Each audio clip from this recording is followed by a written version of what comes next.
নিজেদের দেখতে একেবারে জঙ্গলি মানবের মতো লাগতেছে, এজন্য লুক চেঞ্জ করার জন্য গরিবের পার্লারে চলে আসলাম আমি আর ছোট ভাই সাকিব। কিভাবে লুক চেঞ্জ করলো আর কেমনই বা করলো তা দেখার জন্য পুরো ভিডিওতে আমাদের সঙ্গেই থাকুন। হ্যাঁ, আসসালামু আলাইকুম কলেজের টুকরা পোলাপান, আমি আপনাদের শাকিল খান ফিরে আসলাম আবার একটি নতুন ভিডিও নিয়ে আপনাদের সামনে। খাবারের ব্লগ দেখতে দেখতে সবাই তো বোরিং হয়ে গেছেন, এই জন্য আজকে একটু অন্য টাইপের ব্লগ। আর খাবারের ব্লগ যেই দিনই দেয় সেই দিনই কেন জানি আমার পেটটাও খারাপ হয়ে যায়। কেন হয় সেটা জানি না, আল্লাহই ভালো জানে। সাধারণভাবে স্টাইলিশ হেয়ার কাট দেওয়ার জন্য শহরের নামি দামি পার্লার ছাড়া গতি নেই, কিন্তু আজ আমি আপনাদের এমন একটা জায়গার কথা বলবো সেটা শুনে আপনারা অবাক হয়ে যাবেন।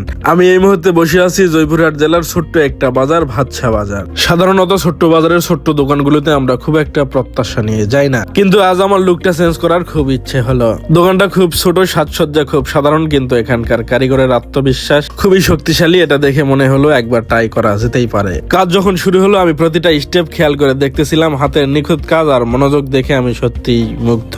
আমার দাড়ি সেট করা থেকে শুরু করে চুলের ফিনিশিং সবকিছুতেই ছিল একটা প্রফেশনাল টাচ। মনে হচ্ছিল কোনো বড় শহরের হাই প্রোফাইল পার্লারের কোনো ট্রেনপ্রাপ্ত আর্টিস্ট কাজ করতেছে। ফাইনাল রেজাল্ট যখন আয়নাতে দেখলাম তখন তো স্তব্ধ হয়ে গেলাম। বিশ্বাস করেন, ভাতছা বাজারের মতো ছোট্ট একটা জায়গায় বসে এত সুন্দর একটা লাক্সারি একটা লুক দেওয়া, এটা তো কল্পনার বাহিরে।